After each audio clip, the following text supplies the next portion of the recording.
పర్యాటకం, విద్య, ఆరోగ్యం, ఐటీ రంగాల్లో విశాఖ అగ్రస్థానంలో నిలిచేలా చర్యలు తీసుకుంటున్నట్లు ముఖ్యమంత్రి చంద్రబాబు తెలిపారు. సాగర నగర పర్యటనలో వివిధ కార్యక్రమాల్లో పాల్గొన్న ఆయన TU-142 యుద్ధ విమానాన్ని నౌకాదళం నుంచి లాంఛనంగా స్వీకరించారు.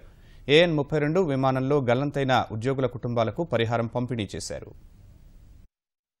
విశాఖలో ముఖ్యమంత్రి చంద్రబాబు పర్యటన తీరిక లేకుండా సాగింది. తూర్పు నౌకాదళ ప్రధానాధికారితో INS డేగలో సమీక్ష నిర్వహించారు. తర్వాత నౌకాదళం నుంచి ఉపసంహరించిన TU-142M యాంటీ సబ్మెరైన్ యుద్ధ విమానాన్ని HC బిస్త్ నుంచి స్వీకరించారు. తమిళనాడు నుంచి నేరుగా విశాఖ చేరుకున్న ఈ విమానానికి ముఖ్యమంత్రి చంద్రబాబు, కేంద్ర మంత్రి అశోక్ గజపతిరాజు స్వాగతం పలికారు. ఇందులో పనిచేసిన సిబ్బందికి జ్ఞాపికలను బహూకరించారు. రాష్ట్ర ప్రభుత్వం పూర్తి స్థాయిలో దీనిని మ్యూజియంగా మార్చి పర్యాటకులకు ఆకర్షణగా తీర్చిదిద్దుతామని ముఖ్యమంత్రి చెప్పారు. ఇకపై ఈ విమానం సందర్శకులకు విజ్ఞానం పంచేదిగా ఉంటుందని అన్నారు.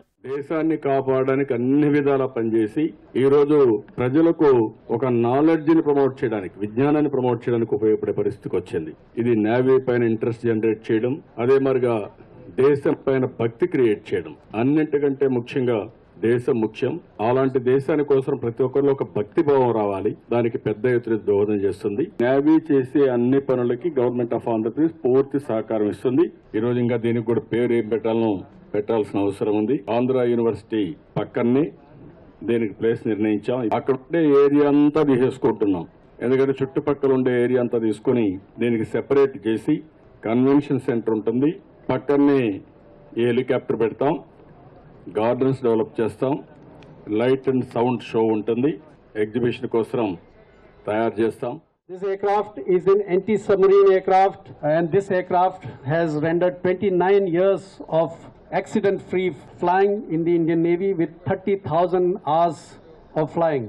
Now the process for transfer of this aircraft from the Indian Navy, from the Ministry of Defence to the state government is in process in Delhi, and that will go on. Parallelly, the conversion of this aircraft into a museum at the beach road opposite the Kursura Museum is also going on.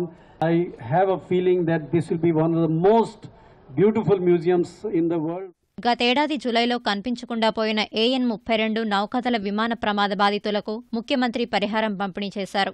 ఈ ప్రమాదంలో మొత్తం 29 మంది గల్లంతయ్యారు. వారిలో 8 మంది NAD Visakha ఉద్యోగులు కాగా రాష్ట్రానికి చెందిన 5 ఉన్నారు. ఒక్కో కుటుంబానికి 5 లక్షల రూపాయల చొప్పున పరిహారం అందజేశారు. ఈ కార్యక్రమంలో కేంద్ర మంత్రి అశోక్ గజపతిరాజు, రాష్ట్ర మంత్రులు అయ్యన్న పాత్రుడు, గంటా శ్రీనివాసరావు పాల్గొన్నారు.